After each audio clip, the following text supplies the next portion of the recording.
Listen! Hello and welcome to Nintendo Voice Chat IGN's Nintendo podcast. This week, the week of October 29th and the week of Halloween, is so super packed. We'll be talking a bit about The Legend of Zelda Majora's Mask, which had its 20th anniversary this week, the surprise mini direct, the Pikmin 3 Deluxe review, Pokemon the Crown Tundra, and a lot more. I'm your host, Casey DeFreitas, and this week I am joined by Tom Marks. Hello. Pear Schneider. Hey, I got to put on my mask for social distancing first. Oh my goodness. And special guest, O'Dell Harmon, back to talk about Pokemon and everything else. Ooh, it was ideal the whole time. Oh, no. Man, you moving your head side to side like that was the right type of creepy. That got me. Majora's Mask. Got to do the definitely dance. No. Oh, God. Exactly. That's good as it gets. But yes, we have a lot to talk about. But first, I just wanted to start off by saying we are having a giveaway sponsored by the wonderful people over from Bakugan, Champions of Vestroia, which is a exclusive for the Nintendo Switch. And all you have to do is subscribe to Nintendo Voice Chat on YouTube and email us at nvc@ign.com with the subject line Bakugan, Champions of Vestroia, Nintendo Switch sweepstakes. And that's Bakugan with the colon. We will have the exact subject line in the article and in the description.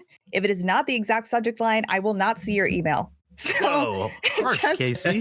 I'm going to search. I'm going to search that email subject line exactly, and I will only see those. So and we're going to randomly choose based on those subject lines. You have until November 4th at 12 a.m. Pacific time to send us that email. One winner will receive a Nintendo Switch system, a Byakugan Switch skin. That's not a special edition Switch, that is a skin on top of a regular Switch, and the game Bakugan Champions of Vestroia, and 10 other winners will receive the skins for their Switch. So, and also this is only open to United States, but yeah, enter that contest. Maybe you'll win a Nintendo Switch. Nice Christmas present. Everyone needs an extra Switch, right? It's cool. All right, but anyway, let's continue with the show. And the first thing we're going to talk about, just a short but spooky retrospective on Majora's Mask. Majora's Mask came out in North America October 26, 2000, so 20 years ago this week. And I'm sure a lot of you know this is one of my favorite games ever. And as you can see from Pear and O'Dell, they like it too. And I assume Tom also likes Majora's Mask at least a little bit. And if not, that's fine too. No? He's shaking. No, he's yeah. nodding. Likes Majora's Mask. All right, cool. I didn't like it as much as a kid because it was harder than a Ocarina of Time. It was. But I like it in retrospect. Cool. And that's all we need. But it was actually released in Japan on April 27th. But we're all in the US, so this is the anniversary to us. So we're doing it now. I wanted to go a little bit over some of the history of Majora's Mask. And so I'm not talking this entire time. I was wondering if maybe Pear knows a little bit about the history. Yeah, I remember covering it. So after Ocarina of Time came out, can you guys hear me okay? Yes. Oh, yeah. Yeah, okay, cool. After Ocarina of Time came out, Nintendo publicly said that it takes them a very long time to make games, and now they figured out a way to make games faster. And the first game that was going to be turned around faster for the N64 was going to be that, the game that would become Majora's Mask, which was called Zelda Gaiden at one point, side story. And the whole idea behind it was that they would reuse the engine, the assets, even characters, some music and stuff from Ocarina of Time, and create this game much, much faster, but have it feel like a new quest in that same Hyrule that we saw in Ocarina of Time. That didn't happen. They did reuse a bunch of the characters, right? But it became this Alice in Wonderland story where the characters are recast, and it's almost like Link, young Link is dreaming this whole thing. And it turned out very different. Just the whole construct of the game is completely different. It is. And I know that it kind of came across because, as you just said, that other version of Zelda, I think that eventually became Master Quest, right? That's basically. Yeah, we were never sure if that was the same project or a different one. The Master Quest one they used to call Uda Zelda. Uda Okay. meaning, it's like this another Zelda, which was supposed to be for the 64DD, take Ocarina of Time and remix a lot of stuff. And like the Master Quest game we got in may be very different because obviously 64DD can store a lot of data on it. Well, a lot by the standards back then, 64 megs. For the discs, but so we got two very different side quests, if you will. Yeah. And Majora's Mask was made in only a single year, which is incredibly, I think it's really impressive considering how great it is. Like, what? I guess they did already have all the assets, but it did also use the expansion pack, which Ocarina of Time didn't, which made the graphics a little bit better. And this was also kind of a challenge that Miyamoto put to Eiji Onuma, who was the dungeon designer for Ocarina of Time, because he didn't want to do that second quest immediately after making Ocarina of Time and like remix his own dungeons that he just did. So I guess the story is that Miyamoto said, well, if you make a whole new Zelda game in a year, then you don't have to do the second quest. And so they did. And they did Majora's Mask. Yeah. I think it's interesting if you go back to the original N64 version. Obviously, a lot of people played remake, right? But if you go to the N64 version, the original, you can tell it's a little rough around the edges. There are areas in the game that run really slow. There's some texture work. If you think about the whole Deku Palace that almost look garish, where you can tell that game really wanted another year in development. But it's pretty amazing that what they were able to pull off with the the time setup and the different quests to pull that off that fast was pretty nuts. O'Dell, do you want to give us a recap of your favorite story beats of Majora's Mask? Oh yeah, most definitely. The one with the two lovers is obviously a fan favorite, and it's my personal favorite too. So as a child, I never made it past the Deku Palace because I don't know if I was smart enough or I didn't understand the mechanics. So I had to revisit it as an adult. So I got to enjoy all the themes for the first time as an adult. And that one was just hit me hard. And, people always talk about it, how, at the end, they're just kind of accept their fate and then the world explodes. And then the one with the UFO, that's kind of my favorite one just because, I don't know if you remember, there was a rumor about there was always aliens in Zelda's game. So I was like, is this at that rumor? I don't know if that rumor existed in Japan, but here, people always said there were aliens in Ocarina of Time, so I thought that was cool that there were aliens in Majora's Mask. I don't know, something about cows stealing aliens just makes me laugh. Like, why do they want our cows?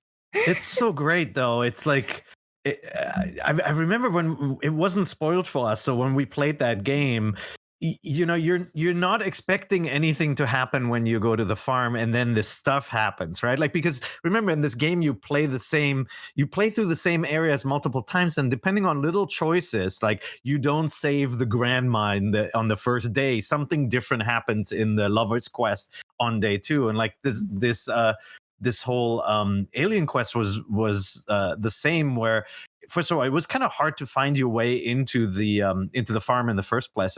And then when you got there and it was an alien abduction scene with aliens coming for cows, and it had that music, the music, like that super creepy music. It's just such a great surprise.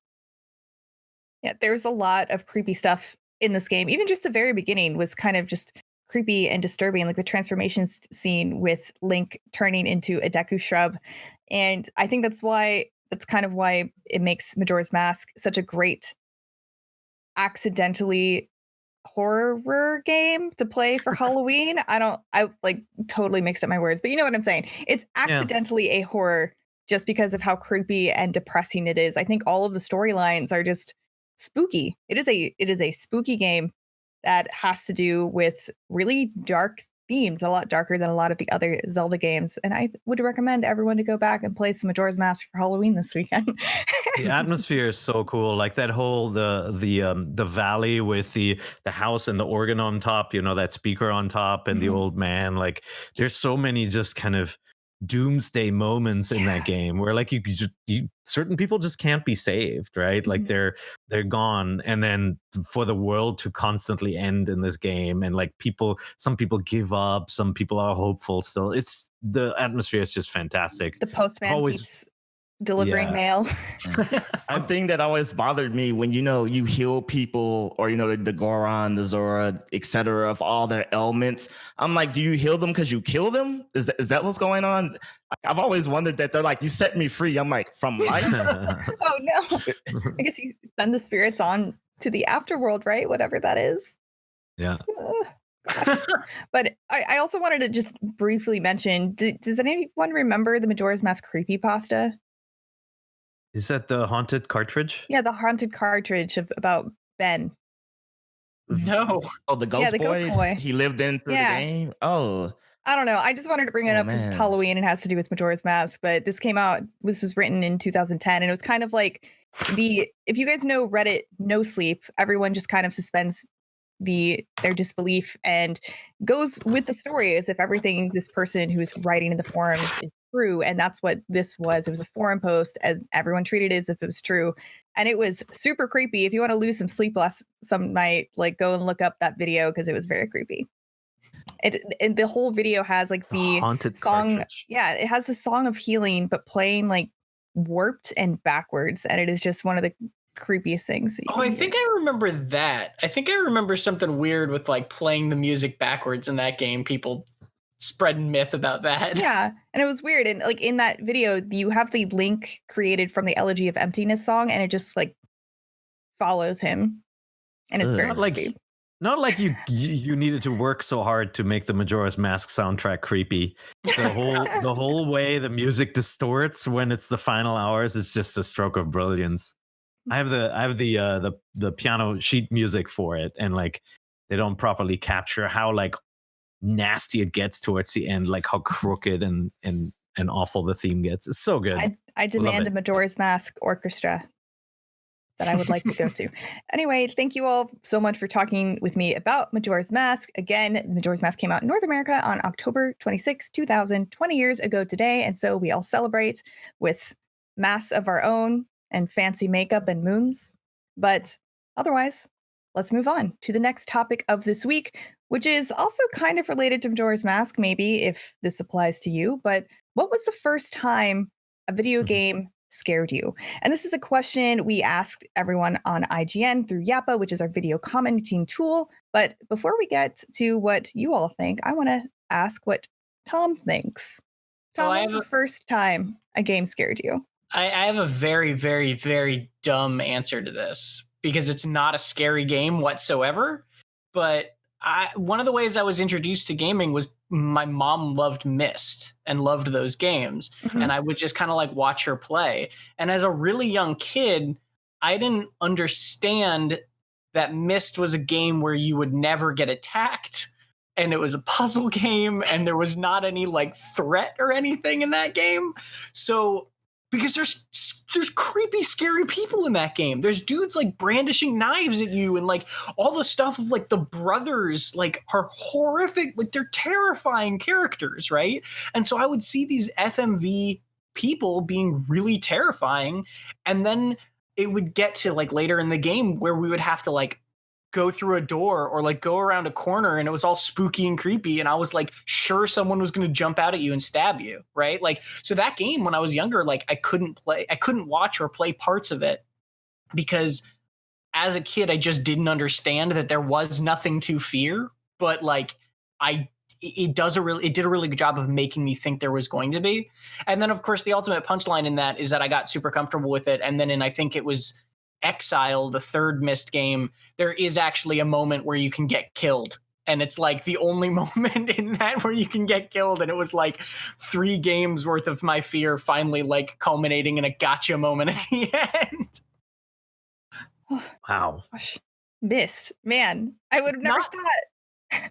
It's not a scary game. It's not a scary game at all, but it's a very atmospheric game, and young me didn't understand the difference. O'Dell, what was the first time a video game scared you?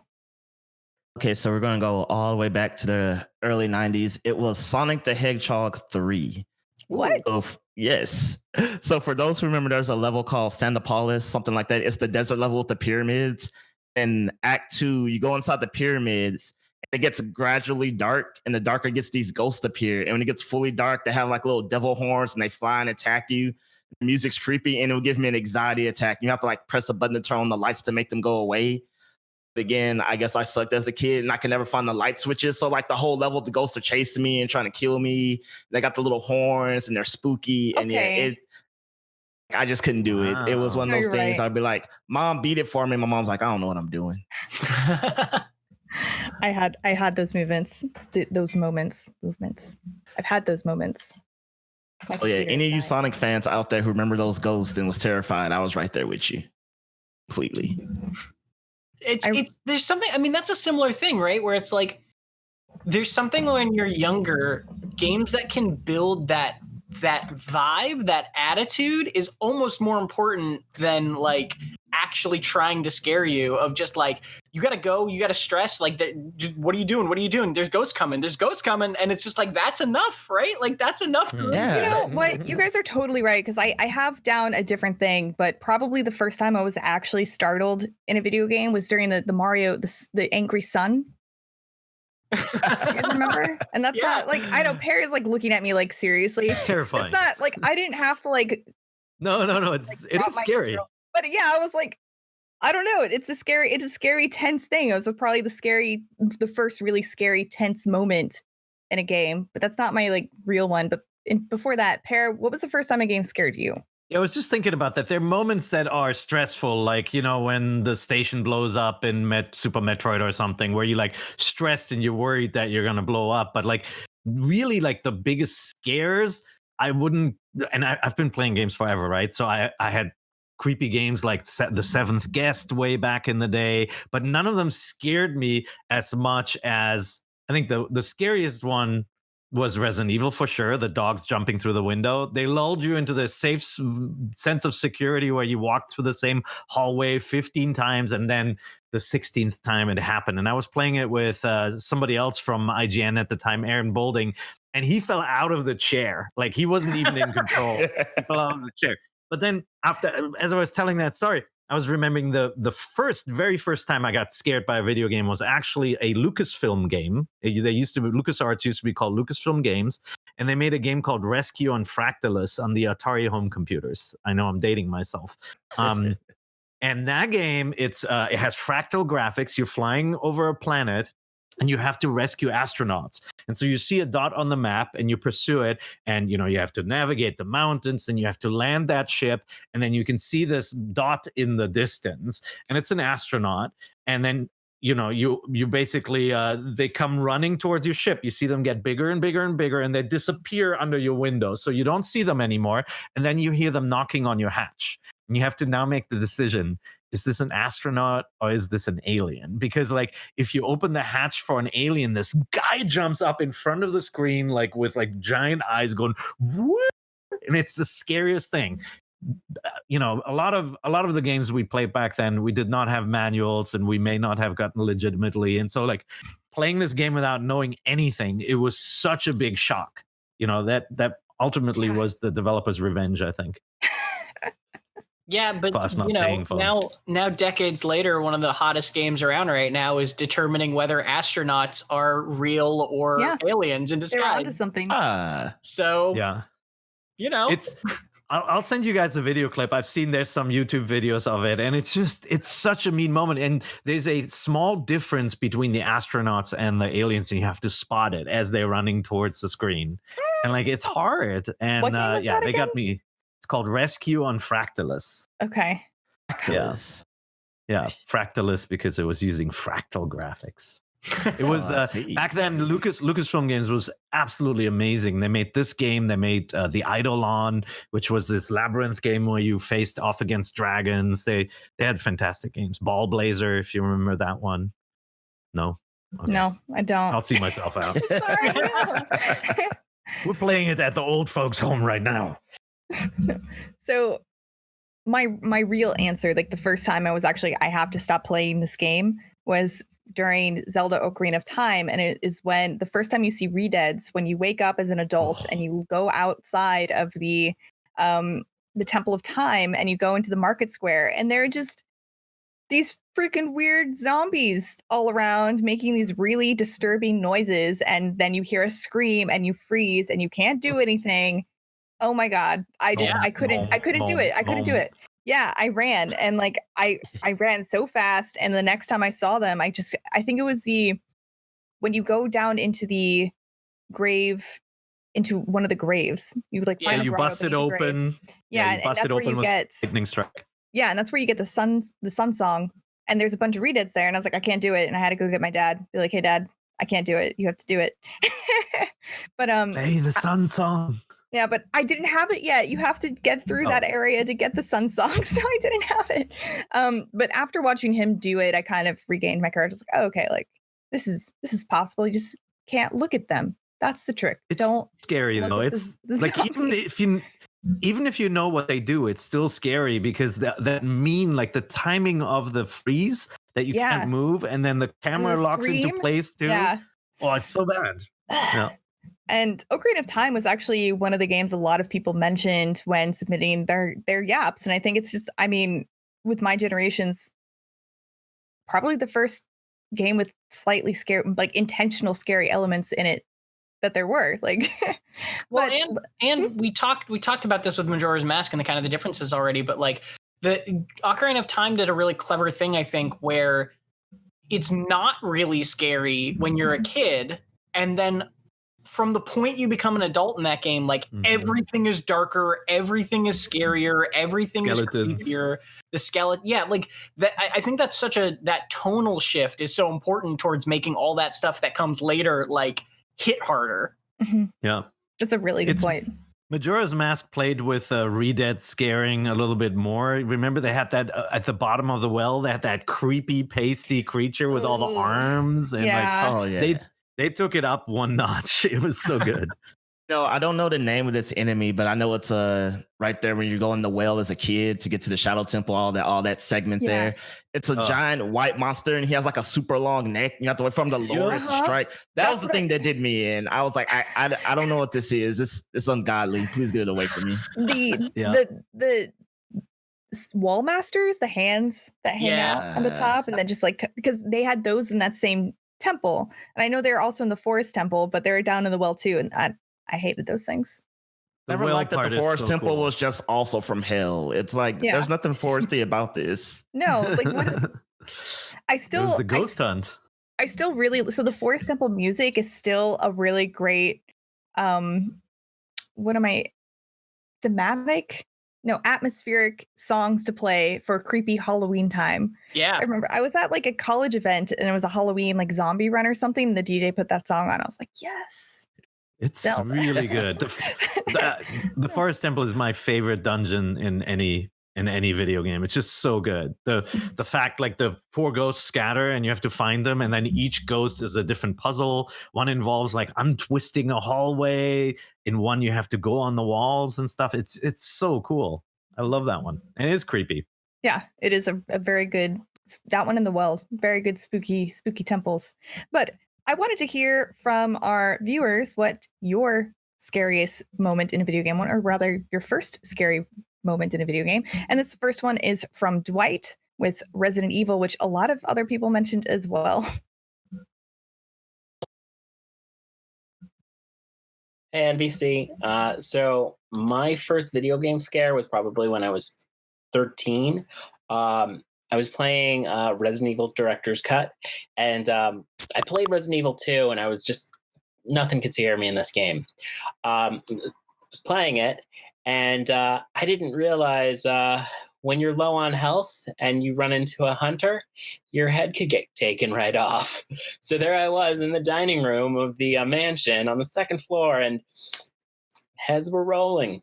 And I did not pick up the game for another year, I want to say, but in reality, it was probably a year and a half because I was scared. Alrighty, well, happy Halloween. Has a game ever scared any of you so much that you just stopped playing it? Oh, definitely. Which Resident one? Evil 4, he was bringing up the decapitation. When the chainsaw guy gets you, I had to take a moment. For me, it was Ravenholm, Half-Life 2. Oh, really? Yeah, playing Ravenholm when I was younger, man, those zombies, especially when the fast zombies show up and you're on the roof and there's nothing you can do about it and you're out of ammo, I had to take a break from that. That's for sure. How about Tom? Did you play Condemned and you go into the decrepit building with all the mannequins? No, I didn't. Yeah. But I'm also not like a spook guy usually. Like I don't like that. I don't like horror games and spooky stuff generally. I stopped playing Condemned right about there. Some mannequins are not mannequins. I mean, I'm a big scaredy cat, so I stopped playing a lot of games like PT, obviously. Five Nights at Freddy's. I don't care what no one says. I made it to like day 2 of Five Nights at Freddy's and never got past day 2 because I couldn't, like, nerves too bad. But I went back to play it later, but initially I could not beat Metroid Fusion just because when the other Samus comes and she's like chasing you and stuff. And when I get scared, my game skills go out the window. So she's like, scary music. I'm like, and it's on the Game Boy. So I had to come back later, like do that one. Super menacing. I really feel you on that because same thing. My video game skills just go completely out the window as soon as something spooky is happening, even if it's not that spooky. I don't remember which one, but the Metal Gear, the first one that came out for the PS3. I don't remember which one it was, but in the very, very beginning, you're trying to hide from these giant robots, and I couldn't do it. I got too scared. I was like, I can't do it. I'm just gonna hide forever. I can't move. The robots are gonna get me. I'm done. That's 4, right? Yeah, it was 4. It was 4. But so I totally feel you, O'Dell, and like not being able to play when I get scared. And same thing in PT. I just panic, and then it's like it looks like I've never played a video game before. Kojima is good at the creepy moments for sure. Death Stranding too. Like when stuff starts happening around you, like, oh, not now. It's like my precious packages. Oh, I just like pause, put your controller down. It's one of my gaming sins. Like I normally see a game through. I couldn't wait till I could not wait until the game got good. I tried. I'll beat it later. I really tried. No, I didn't finish that one either. So. Same. It's okay. I lost my packages. But this next Yappa, this next Yappa is scary depending on how you feel about games, but his atmosphere is very spooky. Let's hear from Patrick. Happy Halloween, NVC. True fear is resetting your game too many times in Animal Crossing for GameCube. And then having Mr. Rossetti say he's going to delete your game file because you've been such a troublemaker. The screen cuts to black, and then the title screen comes up as a cold sweat runs down the back of your neck. Great delivery. So right. My daughter was when she was little, she was too terrified to play Animal Crossing again after Mr. Rossetti got mad at her. She was so scared of Mr. Rossetti. Oh, Rossetti. Oh. Yeah. Well, thank you. Traumatized. That was very funny. Yeah, and that's lost. Yeah. Gosh. Oh yeah, we'll never have Rossetti that. like that. Yeah.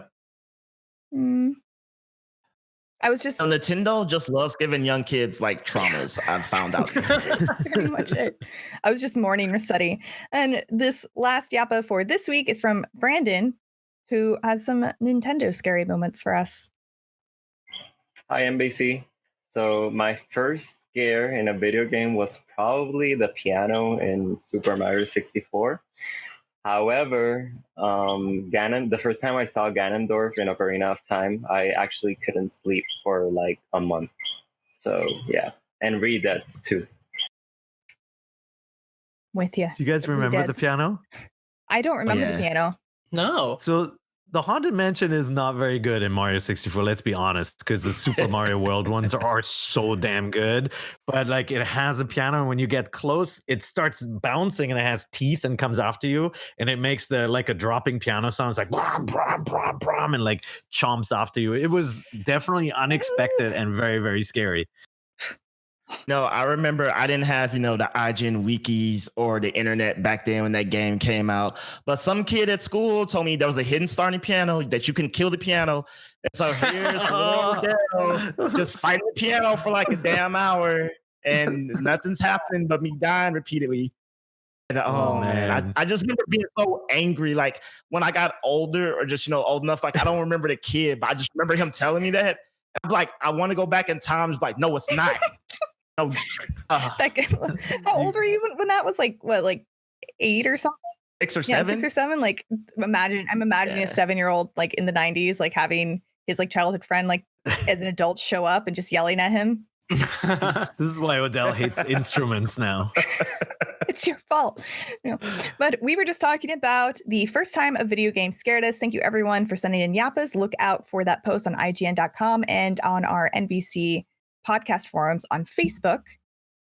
But now it's time to talk about something else. So Pikmin 3 Deluxe is finally out this week, and we have the reviewer, Tom Marks, here with us, who reviewed it, which is what I just said. Tom, what did you think of Pikmin 3 Deluxe? Pikmin 3 is great. Pikmin 3 Deluxe is even better. That's the short version of it. If you never played Pikmin 3, which like half the people we put a poll saying like, you could say whether you played Pikmin 3 on Wii U or not in the review, and about half the people who were reading that review said they'd never played Pikmin 3. It's a fantastic Wii U exclusive that is now no longer an exclusive. It absolutely holds up in every single possible way you would want it to hold up on Switch. It's my favorite Pikmin game. It is a really, really good game just generally. And the deluxe edition, the quick version of this, is that it didn't do a ton, right? Like it adds some difficulty modes, which PSA hard, if you're a returning player, hard mode is actually the base difficulty of the original game, where normal is significantly easier. So look out for that.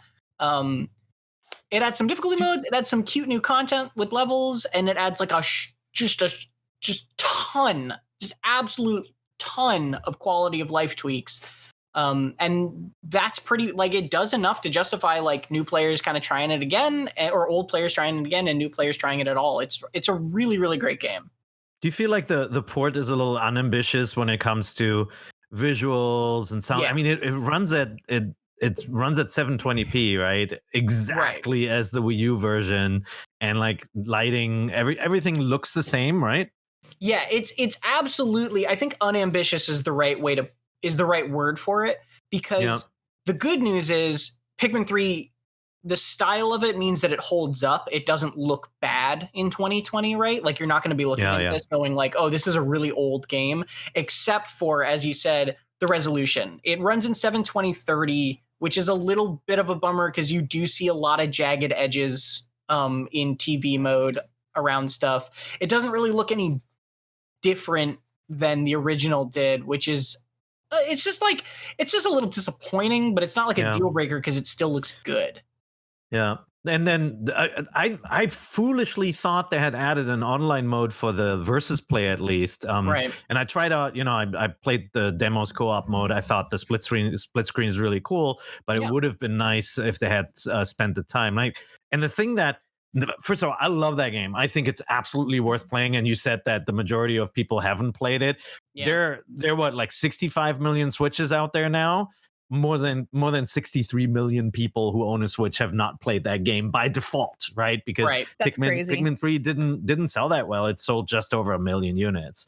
But like, I wish that they had. I love the quality of life improvements. I wish that they had taken the price down. Like, it just kind of feels like I'm getting a little concerned with Nintendo's approach here, where it's like we're getting full remakes for games like Resident Evil 2, and they adapt the controls and add the Pikmin Piklipedia or whatever it's called, and it's still charging $60. It's kind of makes me feel a little icky. No, I definitely don't disagree with that. This is another in a long line of what I would call lifeboat ports, right? Yeah. It's people fleeing the wreckage of the Wii U, not to speak bad about the Wii U, just that nobody bought it. Yep. And it's a lifeboat port in that this game absolutely deserves to be played by more people, and this is going to do a really good job of enabling that. But you're right that it is pretty simple in kind of what it does to bring it over. Yeah. No, but in the end, do I care to pay $10 more for it? No, I'm going to get it and I'm going to play it, right? Right. Yeah. What were you going to say? So I was talking to my friend the other day, and excluding Zombie U, I just told him, looking at my Switch collection, and half of it's just the Wii U games I've already owned. I don't think Zombie U is ever going to be ported, though. But with the exception of that, I think that it's a 1-for-1. There's awesome Switch-only games on there, of course. I just realized that. I'm like, Ubi I wonder how many brought people. Zombie U to other platforms. They Yeah. called it They brought it just to with the PlayStation I. 4 and Xbox Yeah. One. Yeah, oh, they did. Yeah. Oh, okay. Well, never mind. Yeah. But I So thought you can probably get it someday. I don't. It's weird because when I played Zombie U at a preview event for the Wii U, and the way that they presented it to me is like, this is only possible because of the Wii U, and you're only able to make a game like this because of the Wii U. So like, I don't know. Like Nah. nah. That wasn't true. The one clever thing was with the dual screen, in order for you to get your stuff out, you had to look Yeah. in your backpack. Remember that? So you had Yeah. to look down, and you had to take your eye off the screen, which I thought was a really cool mechanic. But you can still do that. Like the game keeps running while you look into the backpack on your main screen. So Yeah, that's true. I guess it's cool because in real life, I mean, if you're looking in the backpack, you look up, you can still see everything around you. Mhm. So it doesn't like cover. You're not like this in the backpack, but Yeah. but no, you're right. It doesn't like need the Wii U to Yeah. function. The only But- the only game that feels like, or one of the only games, I guess, because I don't know every game out there, but one of the only games that really feels like it wouldn't be able to survive a port to Switch is Nintendo Land. Yeah. That I feel like most of the other great Wii U exclusives like Wind Waker HD and other stuff like that could port over fine. But Nintendo Land, I don't know. If you make Nintendo Land an online game, though, it'll work just fine. Yes, that is true. Or But link it's up with the also- Switch. It's also optimistic. Does the Switch have a gyroscope in it? Because I Yes. remember the Donkey Kong game where you had the little cart and it was evilly hard or broken. I'm not sure. Maybe a little bit of both. Yeah, Get no, it, you though. can. That one would work fine. Yeah, you're right. The benefit of the Wii U was, like, for the Metroid game, for example, that you could have an asynchronous multiplayer experience. Yeah. Where three people control something on the screen and one person has their own private little screen. You can replicate all of that, but obviously you need multiple Switches in your house. Yeah. Mhm. Or you need to add an online mode. That Nintendo Land is one of those games where I feel like they should go back and they should cut out the crap. Like the F-Zero game was just awful. But like the Mario Chase stuff, the Luigi's Mansion stuff, they were so good. I want to play them again. Yeah, they were really good. I think they could make it work if they really, really wanted to. But Tom, what did you give Pikmin 3 Deluxe? Did you already say? 9. I gave it a 9. For amazing. This is think an amazing game. It's a genuinely fantastic game, just on its own. Like we gave it, I think, Keza McDonald reviewed it for us back in 2013 and gave it an 8.8 back when we were still on the 10-point scale or the 100-point scale. And like I went back and I looked at her review and like it pretty much holds up like what she was saying back then to now. And so I encourage you to go check out that review as well if you want sort of an in-depth look at like really why it is great. And then my review focuses more on the deluxe editions, which or returning players, like I cannot stress this enough. This is the best Pikmin has ever felt to control ever, right? And that's saying something because it's been on now 4 consoles, not including the 3DS, and it's always been a little tricky to control Pikmin games, and it's still a little tricky to control Pikmin here, but they've done so many little things that just make it less frustrating or easier to manage. Yeah. I can't wait to play again. And like, I have fond memories of the entire game, but I also remember that the final boss was clever, but also annoying. Does that still hold up? No, the final boss isn't as annoying. And I think some of that is the control stuff that they've done. I always thought that I guess that's a fair assessment. I always thought it was very clever that based like without clever, spoilers that kind of what they do there. But it's definitely a little bit weird still. It's stressful, right? It's stressful. Yeah. And then, the new content that they added, which I can't talk a ton about before release, but like the new side stories, if anybody played the original game, like the treasure missions are basically the best kind of comparison for those. They're these timed, really fast little things, but you get a little bit of goofy story with Louie and Olimar before each one. And they do have some more creative objectives in them. So it's not, again, like we were saying, it's not the most ambitious content addition that they could have done. It's not just more campaign, but it is fun and it's new and it's clever and it holds up to the quality of the rest of the game for sure. All right, Tom, thank you so much for telling us about your Pikmin 3 Deluxe review. And just a reminder for everyone out there is a free demo. So if you're on the fence, you can check it out yourself. But now let's talk about probably the biggest news of this week. We kind of buried the lead here, but there was a final Nintendo Direct Mini Partner Showcase this week, which was yesterday on a Wednesday. And it was pretty meaty and announced some really cool things. And above all, I think the most important thing that we saw during this mini direct was a brand new trailer for Hyrule Warriors Age of Calamity. So we got a brand new trailer that revealed some really cool stuff. Like you can control the Divine Beast. You can play as the Divine Beast. I think that was the coolest thing. That sounds awesome. Are you guys stoked to go and like just romp thousands of enemies as a giant elephant or like It's just so funny. I mean, I love that. I think it's super cool and I'm looking forward to it. It's so funny to me that some poor designer at Bandai Namco had to be given these like stiff, non-functional robotic designs and be like, I guess make them work in battle somehow. Like, fine. they're so weird. I love the Divine Beasts, but like you look at like the camel one and you're just like, how is that supposed to be effective in combat literally at all?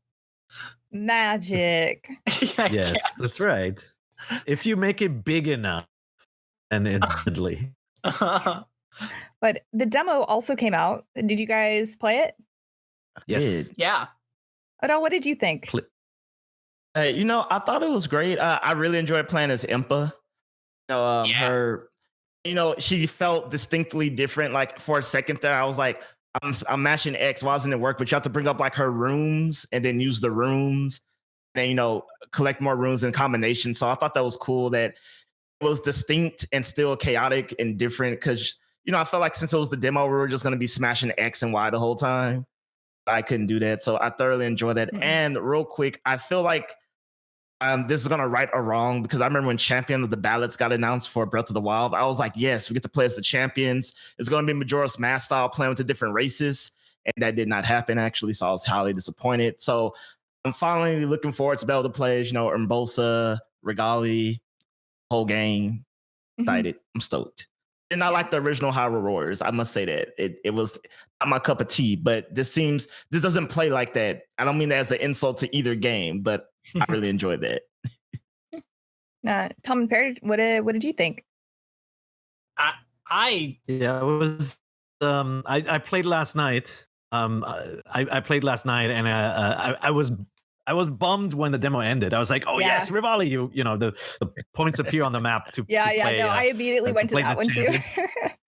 Yeah, but no, I'm enjoying it. I mean, it feels different from Breath of the Wild. Like Link is super fast, right? The way he traverses, the way he runs is fast, obviously, and there's not the kind of climbing aspect, but it looks like Breath of the Wild, and like it has this really cool enemy variety. I feel like the use of your powers makes for some really impactful smashes, like when you're fighting a boss, for example, the way you can use all your different powers and smash down on them. It actually feels really good. So I'm optimistic. My one worry about the Warriors franchise is always that they just throw so much stuff at you to the point where it becomes meaningless, and it's like you just unlocked 14 swords, 15 different collectibles, right? Like it always rains on you.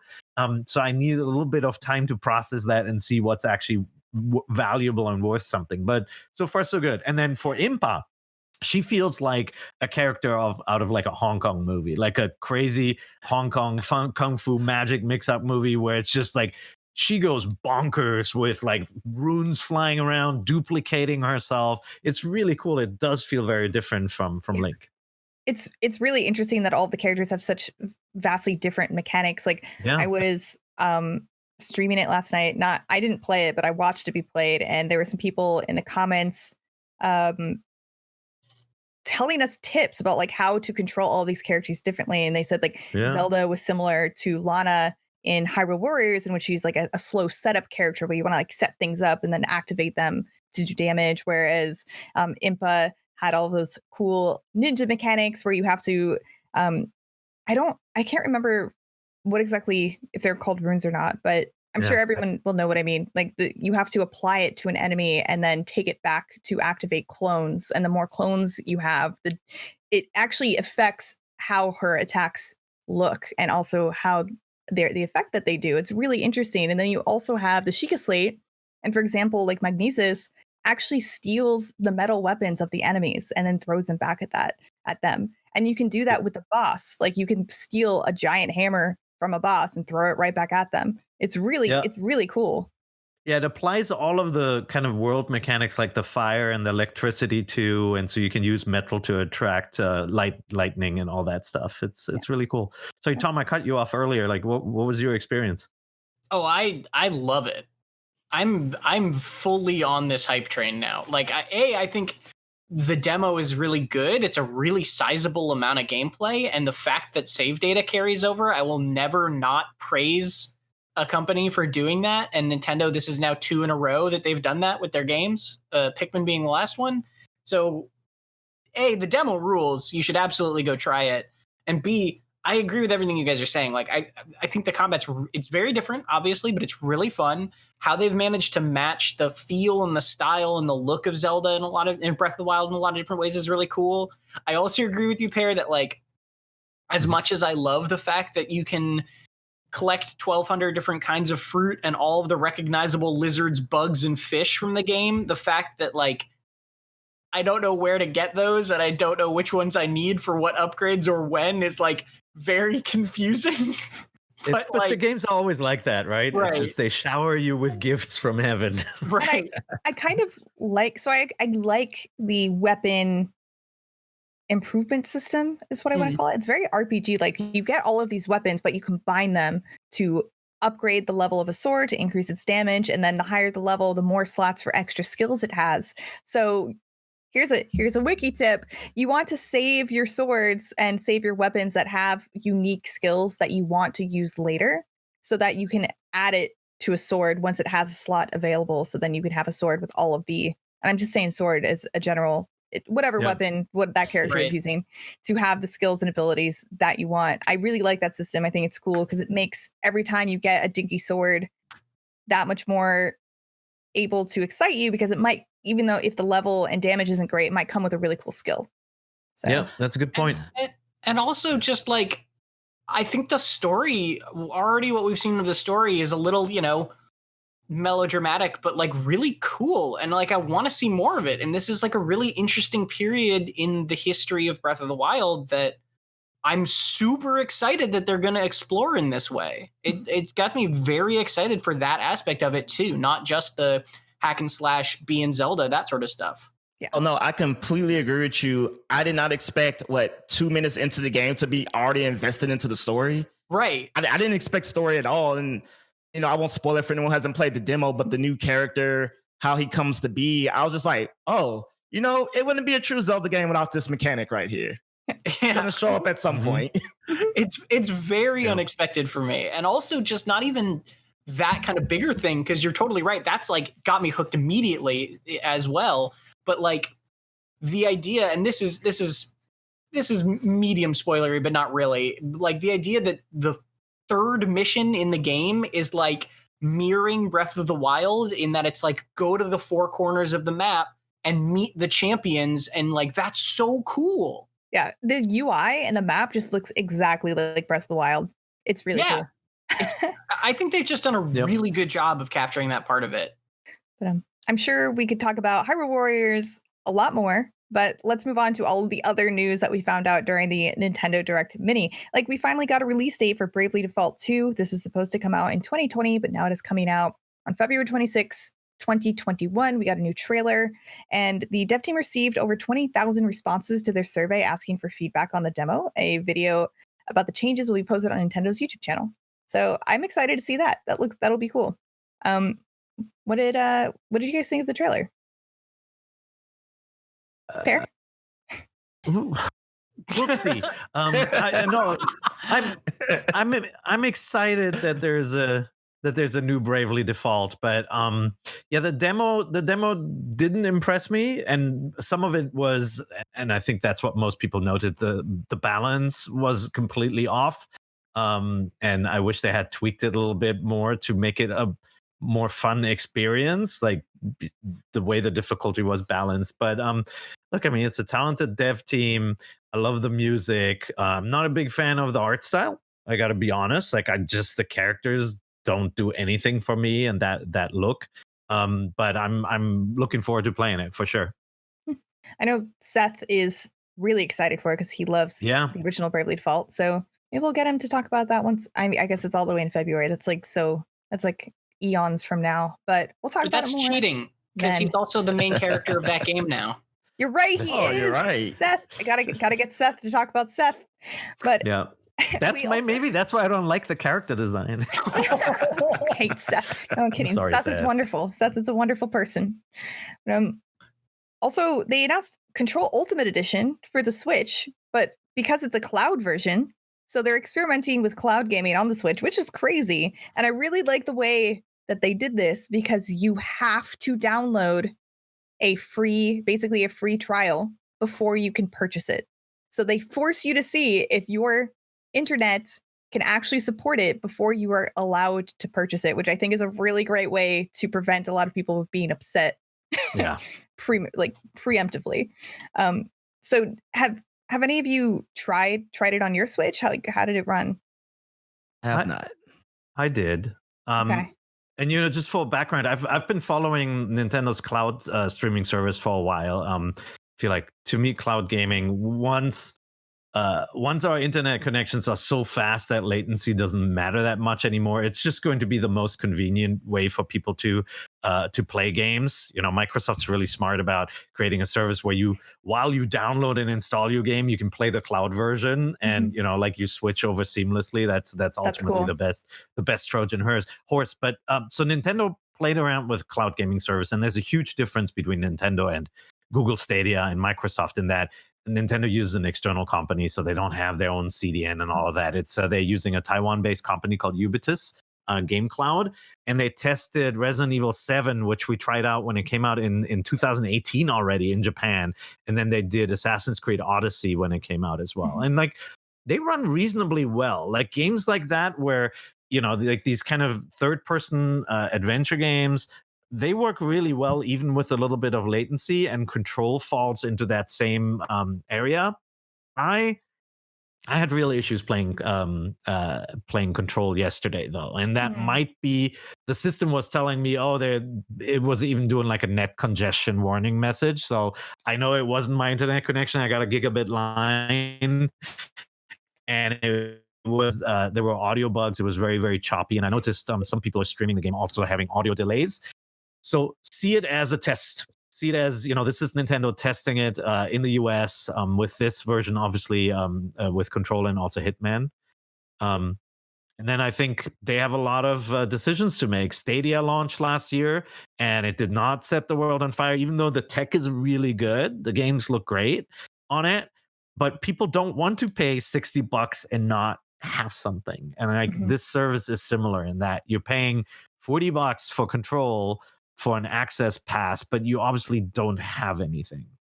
So I think that's ultimately what people have to overcome. If it was a Netflix service where you got all these games you can play, I think it'd be a different story.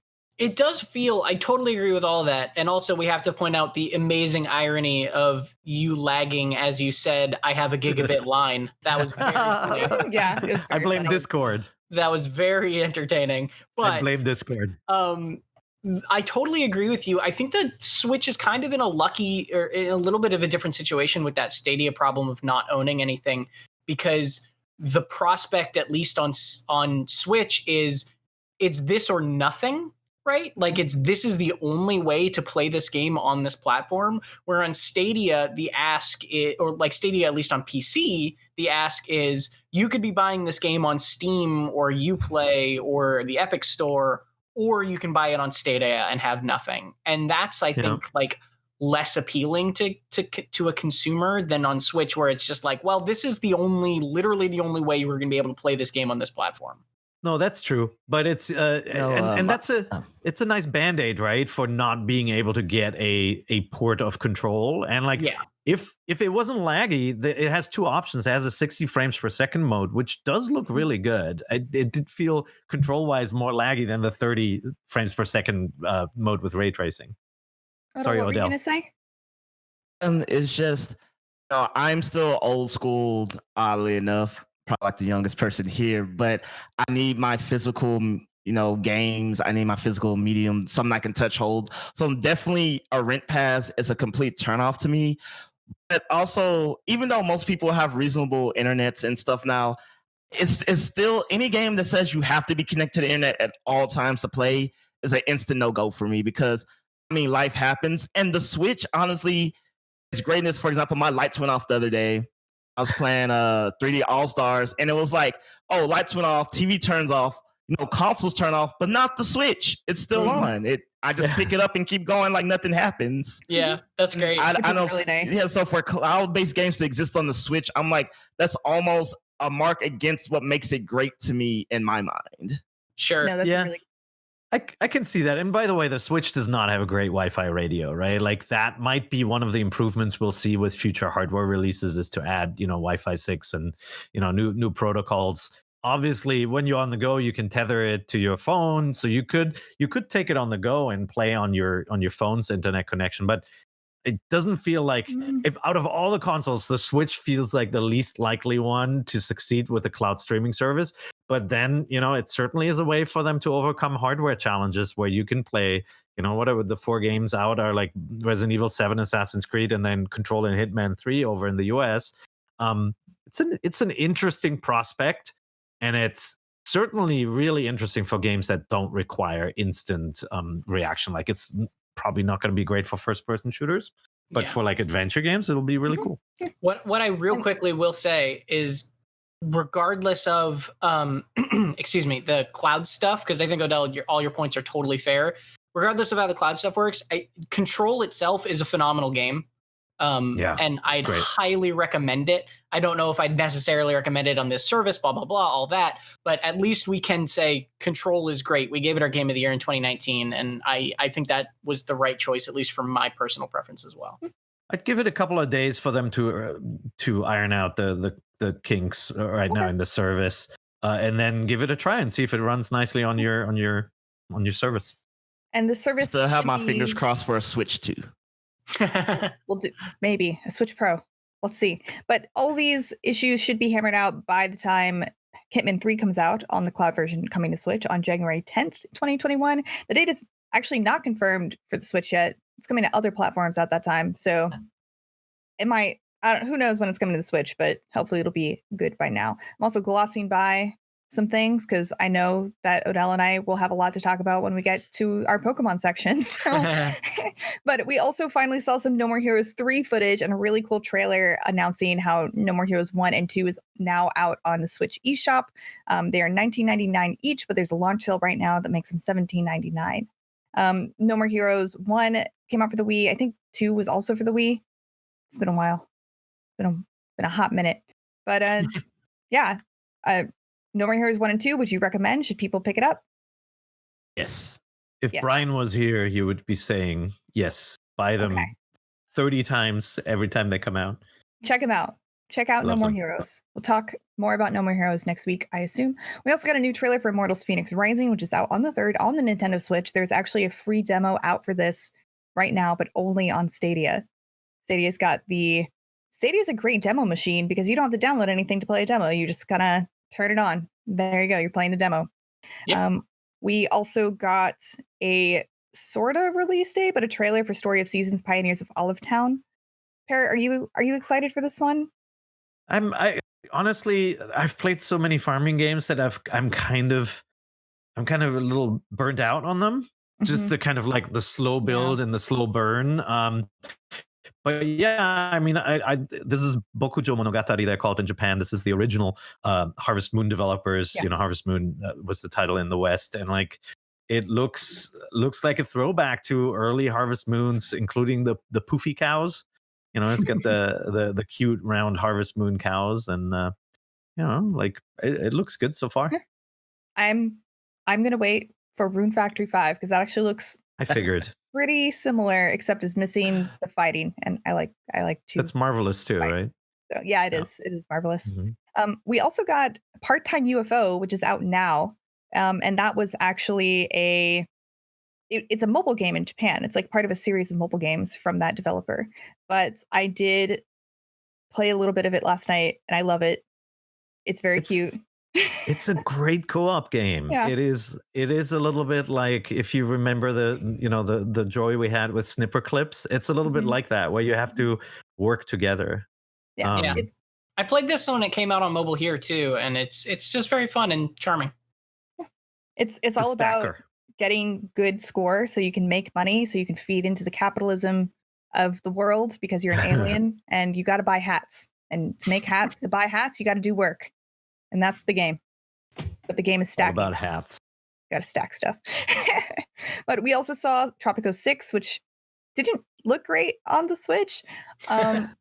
Also surviving the aftermath, Bakugan, Champions of Vestroia, and Griftlands, which Tom showed me. It's like a deck building game. Which Griftlands is on- like Yeah, it's from Clay, who are fantastic, and it's been on early access on PC for like a year and a half now, and I'm obsessed, love it. So like when this comes out on Switch, and I think next summer, definitely keep your eyes open for it because it's one we're going to be talking about then, or at least I am.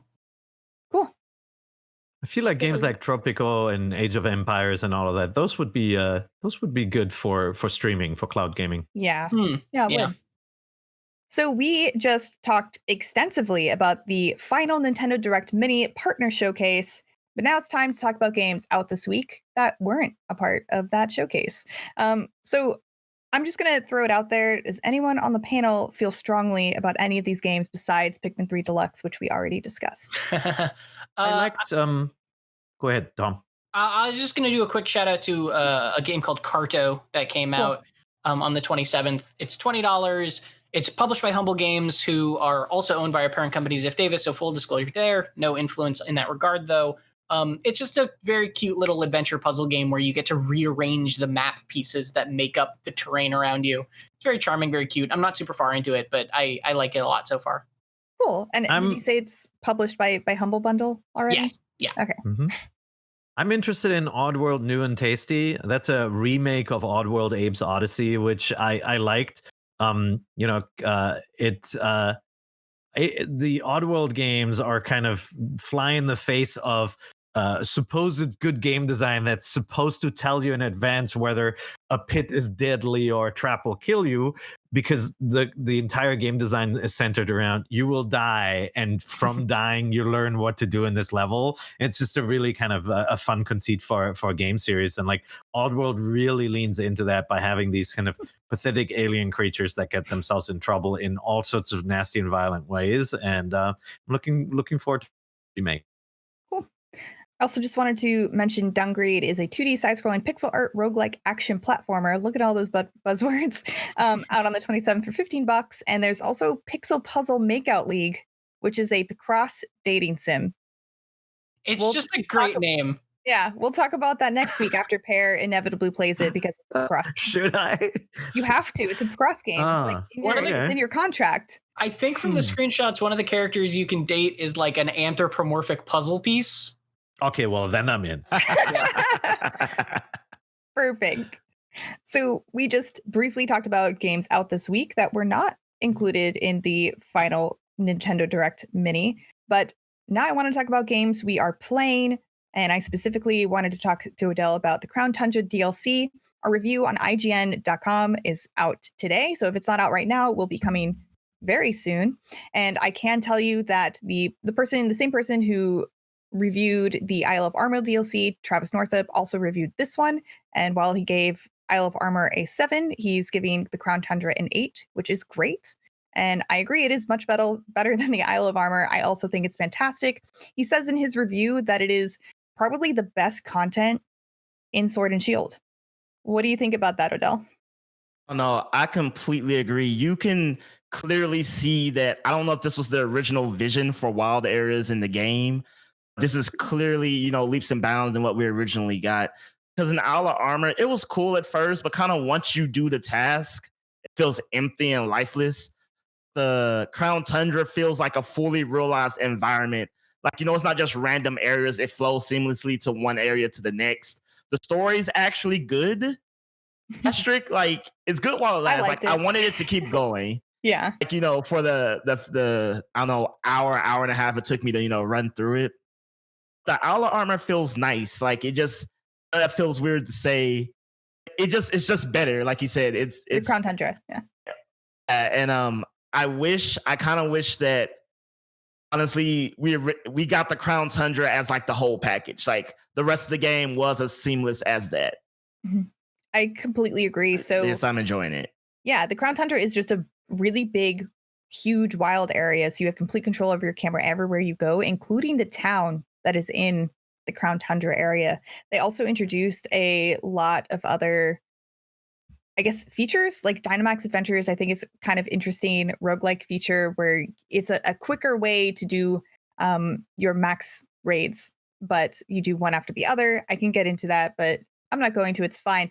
But one of the things I really liked about the Crown Tundra DLC the most is that once you get to the town, pretty much all of the story beats are available to you to do in whatever order you want at your leisure, which I think is great. And I think is something that I would really appreciate from Pokemon games going forward, where you kind of get to a place and like all of your different things you can do just opens up. And I know that's difficult to do when they're trying to make gyms be a certain level as you progress, but I don't know, maybe a more adventure Pokemon game that isn't beholden to gyms would be really cool. It would be, I like the kind of Crown Tundra. I thought it was interesting. Yeah, I mean, Breath of the Wild showed that you can make a game that lets you go anywhere and still have difficulty set in.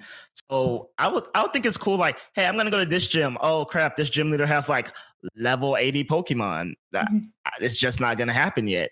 Yeah. You adventure, you get better, you get stronger, and you show up and you're like, hey man, what's up? And the game could level up in the sense that if you skip the quintessential first gym, the more badges you have, they'll up level 10 levels or what have you. Mm-hmm. Crown Tundra made me believe that, I didn't think a free roaming Pokemon game could be possible. The Crown Tundra showed me that the light is on somewhere. They're toying with the idea, and I think they're getting there. Yeah. I have a lot of expectations for Gen 9. Let me just say that. Yeah, Gen 9 has to be a 10 out of 10 for me at this point. Yeah, I was going to ask, does it feel like, because I know Wild Areas came out in Sword and Shield and people were like, oh, this feels like what more Pokemon should be, or it like feels like the basis of like them experimenting and like they should lean into it. Does it feel like that with Crown Tundra, where it's basically just like this is them pushing that idea a little bit further and like testing the waters a little bit more? Definitely. Yeah, I really think it is. Like Casey said, the fact that there's one town in the Crown Tundra, but you don't walk through it and the game changes back to it's seamless with the wild area. You're still walking around. Right. The second you walk from the town, Pokemon will start spawning again. And first, I was just kind of like, it gives you the sense that they should have did all of this from the get-go. No, I can agree with that. I think it's great. I think it's good. It's really great. I also really like how the Crown Tundra introduces riddles and callbacks from previous Pokemon games. And I like having that extra challenge. It's not just like go to this particular spot in a cave and there's a legendary Pokemon. There's riddles you have to do, and that include you having to figure out what items to make your Pokemon hold and different actions you have to do. And there's a really big, I guess, focus on the legendary Pokemon, and legendary Pokemon lore is some of the most interesting in the Pokemon world. And I really enjoyed it. I really appreciated it. And it includes a bunch of new and returning Pokemon. They actually Pokemon finally didn't spoil their own game. There are 2 brand new legendary Pokemon in this DLC that they did not market at all. Oh. And was a complete surprise to me. I went and I saw the statue and I was like, what the heck is that? That is not any Pokemon I've ever seen before. And it just made me super excited to keep going to see these brand new Pokemon I didn't know anything about. And I want Pokemon to do that more and not spoil us. Oh, I agree. The legendary for the Crown Tundra is riding his mighty steed, and I was like, yeah, oh, it's a horse. It's a legendary horse. Wait, what? First, I thought it was a Z grade. I was like, maybe they're trying to psych me out and get excited that there'll be a new Pokemon. Yeah, I was like, why is he? What kind of horse? That's not a horse Pokemon I've ever seen. But anyway, I think O'Dell and I both highly recommend the Crown Tundra, and you can start playing the Crown Tundra from any point in the game, which may or may not be game breaking, but that is a whole other topic for another day. But if you've already played through the regular story, it's fine. Don't worry about it. Go play the Crown Tundra. And by the way, the Galarian Star Tournament is not as difficult as the Battle Tower. I don't know what those PR people were thinking saying that. But anyway, we have like 2 more minutes. Tom and Pear, did you want to talk about games that we're playing, or? I just want to say I'm so happy you guys are happy. I can see all your children behind you are excited too. So excited. I mean, yeah, it's nice. It's nice to hear that. The funny thing that, well, real quick, I guess, about that is it's nice to hear that this is a little bit more of a step up from Isle of Armor too, because the way that Pokemon did this DLC pass, the fact that you can't buy them separately, it's like now you get to look at the expansion pass a little bit more as a unit and say, okay, so both of these are kind of short on their own, but like, does the expansion pass as a whole justify these two things together? I think it's nice to be able to look back at Pokemon's sort of experimental first DLC steps and evaluate them a little bit more wholly now. Yeah, it's pretty cool. And then Casey, one small news story. I don't know if you guys covered it before, but Mario 3D All Stars got an update to reverse the camera. I completely forgot. Yes, thank you everyone who added me on Twitter about that. Yes, there are now invert camera controls on all of those games in Super Mario All Stars. Thank you for reminding me about that, Pear. Yeah, they listened to us. Which means it was easy, but they just didn't think about it. But when I looked at the controls in Pikmin 3, it has so many different configurations now. Hopefully this is just the norm and we don't have to worry about it in the future anymore. So that is, unfortunately, about all we have left for Nintendo Voice Chat this week. O'Dell, where can they find you elsewhere online? You can find me at O'Dell Harmon Jr. on all your favorite social media, not including TikTok. I haven't posted anything there yet, but I'm there. And you can find me at thegamefanatics.com on the interwebs and YouTube. Yeah. And Tom and Pear, thank you as always for joining me for NVC this week. Remember, you can catch NVC every Thursday at 3 p.m. Pacific time on your favorite podcasting platform. And remember to email us at nvc@ign.com and put question block in the subject line, or else I totally lose those emails. We get way too many emails. But yeah, just know that. And remember, Nintendo Voice Chat is the only place you can get the thing. Happy Halloween!